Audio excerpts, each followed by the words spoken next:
sou Estela Nelly e esse aqui é o meu canal. Seja muito bem-vindo para mais uma aula. Na aula de hoje vamos aprender a identificar os tipos de apoio na qual uma estrutura está submetida, verificar também as suas restrições e ver um exemplo na vida real para aprender a identificá-los. Não se esqueça de se inscrever aqui no nosso canal e também dar like no nosso vídeo. Então bora lá começar?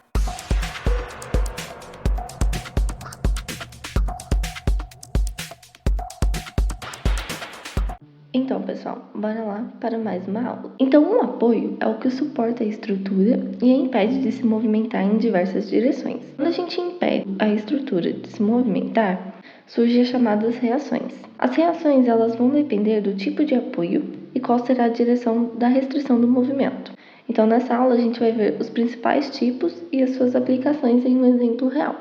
Retomando a nossa regrinha geral, a gente tem que um apoio ele impede a translação de um corpo em determinado sentido ao longo de uma direção, exercendo uma força de reação sobre esse corpo no sentido oposto da mesma direção. Ele também impede a rotação de um corpo em determinado sentido, exercendo um momento de binário sobre esse corpo no sentido oposto, mantendo a mesma direção. Mas então, o que é rotação e o que é translação? A gente está meio perdido aí.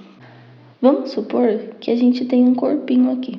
A translação, ela consiste em um movimento sem uma mudança em sua orientação em relação a um ponto fixo. Esse corpo ele pode se movimentar para cá, para cá, para cá, para cá. Isso seria a translação. A rotação, ela seria um movimento de rotacionar em torno de um eixo. Vamos supor que a gente tem esse eixo aqui. Então, isso daqui ele pode rotacionar em torno disso. A gente tem diversos tipos de apoio, como eu havia comentado. No exemplo do cabo, ela é uma força de tração que vai atuar para fora do membro na direção do cabo. Ela é apenas essa incógnita F aqui. Resumindo, a gente tem uma incógnita e a reação é uma força de tração. Então, um exemplo do nosso cotidiano seria essa sustentação do semáforo por cabos. Então, aqui a gente teria as nossas forças de tração nos cabos. Perceba que ela atua para fora do membro na direção do cabo. Outro exemplo muito comum é a barra. A barra ela vai ter uma reação de uma força que também vai atuar ao longo do eixo. Então, a gente tem apenas uma incógnita, a reação é uma força que atua ao longo do eixo. Pensa, pessoal, que essas reações, elas são iguais a gente estudou lá nas leis de Newton, que para toda força existente existe uma reação. Um exemplo de vida real é, por exemplo, a gente considerar a lança de um elevador. A gente observa que ele está apoiado em um pino A, esse aqui, e tem um cilindro hidráulico BC aqui. Esse cilindro hidráulico ele pode ser equiparado a uma barra, por exemplo. Então, a gente tem as forças atuando aqui. O nosso próximo caso é o de rolete. Esse exemplo vocês vão ver em diversos exercícios. No rolete, a reação ela é uma força que atua perpendicularmente à superfície do ponto de contato. Observa que aqui é a nossa superfície de contato, então a reação ela atua perpendicularmente. Novamente temos uma incógnita e a reação é uma força que atua perpendicularmente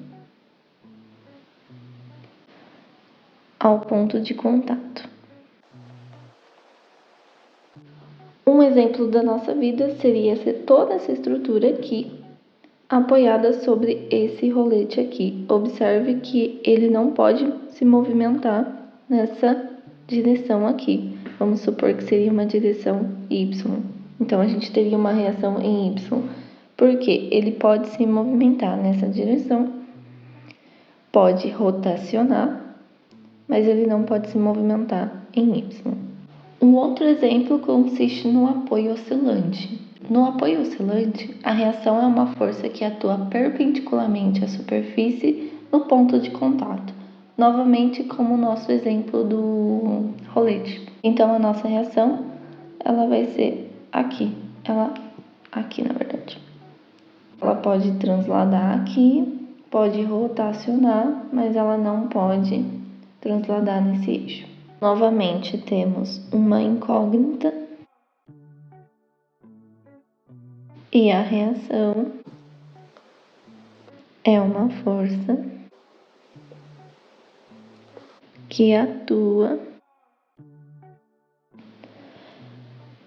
perpendicularmente à superfície. Um exemplo seria o apoio oscilante de uma viga mestra de ponte, onde o movimento perpendicular não ocorre. Então, a gente tem somente ali o movimento horizontal, pode ocorrer uma rotação. Isso porque o movimento horizontal da ponte, ele permite ela expandir e contrair de acordo com as variações de temperatura. Superfície de contato lisa, onde a reação ela vai ser uma força que também atua perpendicularmente à superfície no ponto de contato. Então, agora vocês já estão craques, a gente sabe que ela vai ser uma força que atua perpendicularmente. Nem precisa escrever, né, pessoal? A gente já sabe que tem uma incógnita e a reação ela é perpendicular à superfície do ponto de contato. Uma viga mestra de concreto, perceba que ela está apoiada sobre uma pequena saliência aqui. Então, essa pequena saliência ela vai agir como uma superfície de contato lisa. Perceba que há um movimento, vamos supor que aqui seria o nosso eixo, Y e X. Perceba que há um movimento, ela pode se movimentar aqui em X, mas ela jamais poderá se movimentar em Y. Isso seria a nossa reação, que está perpendicular à nossa superfície. Na dobradiça, existem duas reações, em Y e em X, e elas são as duas componentes da nossa força resultante. Essa força resultante, ela não necessariamente vai ter o mesmo ângulo que aqui, a menos que o membro articulado no pino, ele seja uma barra. Então, se for uma barra, pode ser que esse ângulo aqui seja o mesmo desse, da nossa força resultante. Então, na dobradiça, nós temos duas incógnitas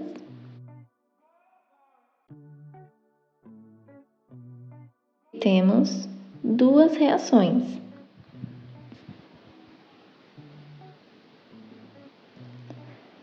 Sendo F em Y e Fx. Aqui na imagem, a gente tem um exemplo de dobradiça. Perceba que não temos o movimento em X, então temos uma restrição aqui, e não temos o movimento em Y. E essa daqui seria a nossa força resultante. Muito comum é o de engaste. No engaste, as reações são o momento de binário e as duas componentes da força resultante. Esse corpo, ele não pode rotacionar, então vai gerar um momento aqui, ele não pode transladar em Y e nem em X. Temos aqui representado vigas de piso. As vigas de piso dessa construção, elas são soldadas. Portanto, como elas estão soldadas, elas formam esses engastes. Então, como ela está engastada, ela não consegue nem se movimentar para cá, nem para cá, nem Y, vamos supor que aqui é Y. Esse é o nosso eixo. Então, ela não consegue se movimentar em X, em Y e muito menos rotacionar.